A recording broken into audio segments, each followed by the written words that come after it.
the fallout of it, it literally destroys nations. I mean, Israel knows this. They used pornography as a weapon against Palestine, not during this conflict, but one of the previous ones where they hijacked all the media and they aired pornography 24/7 instead of the news, because they knew that it is a psychological weapon to destroy all kinds of religious cohesion in a society. Any kind of faith in the traditions of that culture, it just goes out the door, because humans are slaves to sin. And lust is, especially this day and age when the attractions, like the ways in which lust are triggered, are more vibrant than ever. Like, imagine if, we all know how potent alcohol is. Well, imagine if, fast forward to the 21st century, a new version of alcohol is created that's way more powerful and cheaper and easier to get. Then it would be the same same outcome. It would be doing far more damage than alcohol had done in the past. Well, now that pornography is so vibrant, so prevalent in society, it's free. You don't even have to pay anything for it. And for a long time, it was at least behind a paywall. You know, you had to go through the humiliation of taking a magazine off the rack at the bookstore, the magazine store, and, you know, kind of sheepishly buying it, or, you know, ordering a subscription online and having to wait for it to get there. And then it's still images on a piece of paper. But this is evolving so rapidly, it makes me think of our grandpa, Mr. Ted Kaczynski, and some of the things he foresaw, these man-made abominations, these man-made horrors beyond imagination, that he was predicting back then are going to tear apart our very fabric of being. And it's sad to see how little we learn from his warning, and that we think of him as a crazy lunatic terrorist. Yeah, I mean, unfortunately, in looking at Ted Kaczynski's story, he was incredibly sociopathic, based on the people that he targeted and stuff like that little girl who was the daughter of the sawmill operator right next to him. But that being said, his horrible faults aside, you know, some of what did permeate in his writings was this idea that technology just really makes our lives horrible, right? And for whatever real benefit it adds, it takes away so much more. It takes away human connection. It takes away, I think, the connection that we have to that we foster when we're out in God's creation, and the sort of natural feeling that we have just being out in really the world that God has given us. I mean, I remember when I was a sophomore in high school, I did the famous Philmont track in New Mexico for Boy Scouts. And I mean, we were out there 12 days, just not seeing a single piece of technology, not watching TV, not doing anything like that. And the amount of peace and comfort I had after that experience and during that experience really made me realize that human beings were never meant to be on a screen 24/7 or even most of the day. And seeing how technology plays such a role in our lives of really stripping us of our happiness and our joy and our peace, you know, was very, very eye-opening in that way. And I think that Ted Kaczynski was very providential in seeing how even, you know, by the 80s and 70s and stuff like that, when he was writing a lot of his work, how that would just get a lot worse. You know, that would just get infinitely worse with the advent again of like VR and, you know, more high def, realistic TV experiences and easier ways to access digital content and what have you. I mean, it really creates sort of a situation where the technology we build, we don't control anymore. It controls us. And I think we need to reestablish that relationship of like, no, we are the ones who use tech. Tech does not use us. And by doing that, we can truly have the freedom and I think the joy that sort of proportionate relationship will bring us. Yeah, our relationship with technology, it's pretty ironic because we look at ourselves as white Europeans who are responsible for the Industrial Revolution, creating the automobile, human flight, you know, mass scale agriculture that lifts millions of people out of poverty and famine. the electronic age, the light bulb, the internet, the digital revolution, all of this stuff. And we pat ourselves on the back and we say, look how smart we are. Look how accomplished we are. We're delivering all this stuff on a silver platter to the rest of the world. And some of that stuff, when you lift people out of poverty by the millions, that is a good thing. I think we can all recognize that. And theoretically, human flight allows people to see parts of the world that they never would have before. Theoretically, the automobile lets people escape tyrannical governments and things like this, actually to get out and about amongst their land, find a place where they really fit in. But as you said, somehow, somewhere along the way, we went from creating solutions to problems that actually mattered to using technology to create new problems. And then we're like trying to create new technology to fix the problems that technology created. And it's beginning to get into a little bit of like Black Mirror territory where people's lives are just being trampled for the sake of technology.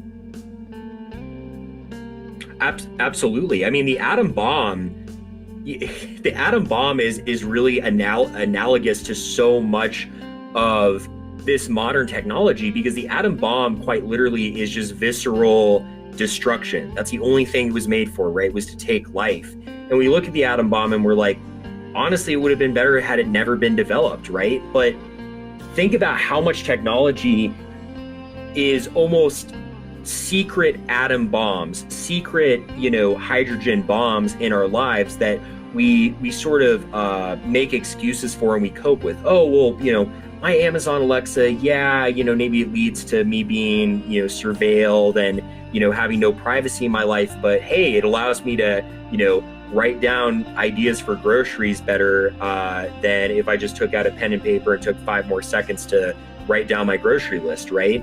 And we wind up sacrificing the freedom and I think the joy that we should have for comfort and convenience. And it goes back to what we were saying earlier about being slaves to sin. It's like that comfort and convenience is so enticing to us that we're willing to give up anything in order to acquire it, sometimes even our very mortal souls, right? And when we do that, we unintentionally are making a cage for ourselves, which we find harder and harder to escape. And we think that more and more technology is going to help us escape that. No, the opposite is true. In fact, I think most of us should try to seek how we can eliminate unnecessary technology in our lives. I'm not talking about things like getting rid of running water or, pipes or piping in your house or something like that. Not that far, but, do you need your iPhone next to your bed every single night? Do you even need an iPhone? Could you downgrade to something that was more convenient, right? Do you even need things like your computer? Could you use the computer at the library, or could you almost build like a separate thing from your house, maybe like a separate little like shack or something that would be like your technology room, and like when you're inside your house you are completely just no tech, you read books or you talk to your family or play board games or something. And I think those things, while they sometimes sound comical to some people, in actuality, when we work on those things in our lives, we wind up feeling a lot better. I will never experience the times in my life where I couldn't use an iPhone or a tablet or even a video game console to distract myself from real life. And the joy that I had was just in spending time with the ones that I love and getting to experience the love and fellowship that comes with that. Yeah, I feel like the Pandora's box has been opened with all of this electronic age, digital age, especially the internet age. I can't remember what study I read, and it's been a long time, but somebody tracked the correlation of the creation of 24/7 news coverage with the increase in self-harm, depression, suicide, all of these negative cultural outcomes that we've experienced in America and the Western world, all the first world nations. And the argument goes something along the lines of humans were never designed or supposed to know about all of the suffering that's happening all around the world in every deep nook and cranny of the world, because it's simply too much for any individual to bear. And that was just with networks like CNN breaking that Overton window of, guess what? It used to be nightly news at 7 p.m. Well, now you can get news 24/7, and not just local news, but news from everywhere around the world. So you know about every war and every genocide that's currently happening, every aspect of human slavery that's currently happening. You know about every bad thing that's out there. And we've essentially hooked ourselves up to an IV of this and never really thought through what the implications of that are. And then you went from 24/7 news networks on controlled mainstream media to a completely open, unregulated, in a good way, democratized free flow of communication with the internet, where you and I can go and jump into whatever Telegram channel, Discord channel, subscribe to whatever zillionth million YouTube account out there. But at the same time, we do this feeling like we're becoming smarter, we're getting more in touch with world affairs, we're getting more political. But at the same time, we're drawing ourselves deeper and deeper and deeper into this distraction that we were never meant to absorb life at this scale. We're supposed to be living amongst communities, going to our local churches, doing some missionary work if you can. If you can afford to travel, then you should go see some other parts of the world and share the gospel. But this idea that we're supposed to be somehow ingesting and trying to interpret every conflict that's happening all over the United States and all over the world, I don't see us being able to shut off that spigot anymore, unless something catastrophic happens. And I don't want that to happen. I don't want there to be a failure of the electric grid where the entire internet goes down and so on. But it's almost like we kind of have to concede that unless we're going to stop reporting on the news and we're all going to shut off our internet access, what does the future of the world look like when humans are taking in this much previously unmatched amount of information, knowledge of sin? I mean, it used to be bad just knowing that the neighbor down the street was cheating on their wife. That used to be something that was really hard for you to deal with. You didn't know how to treat it. And now it's like, about the sins of entire nations and all people throughout your city, the corruption of every government, the knowledge of just how much evil there actually is out there. In a good way, we've never been able to see it like this before. The internet changed the entire world, where we get the ground footage of what's happening in Gaza, for example. 3 minutes after it happens, we see these babies with, body parts blown off and all this other stuff. And it's traumatizing to see, but at the same time, it's illuminating to see just what corruption is happening with the nation of Israel, or, any other time this happens throughout the world. We feel like it's illuminating to learn that, wow, we really do live in a fallen world, but we're doing massive psychological damage to ourselves trying to take in this much at one time. It's just not the normal human experience, and we're living in a dangerous time when it comes to our relationship with all this technology. Absolutely. And I think sort of you hit the nail on the head, where we even sort of selfishly surround ourselves with a lot of negativity. This is why I think things like, manifesting, or, the positive vibes, or those kinds of, those sorts of concepts you hear online, as silly as they are so popular, is because people surround themselves on a nearly daily basis with negativity.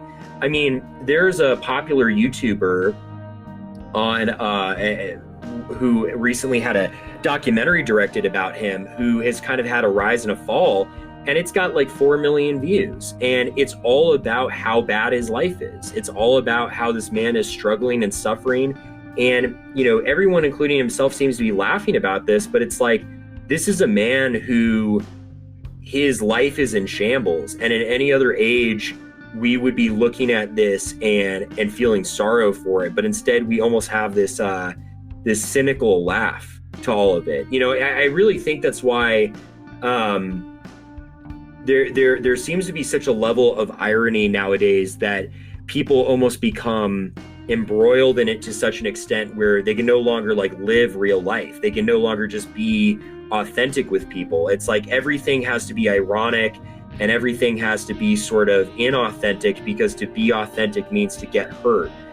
Being authentic means the capacity to have your heart and your being and your person be hurt and be wounded, and to fail, and to experience that struggle.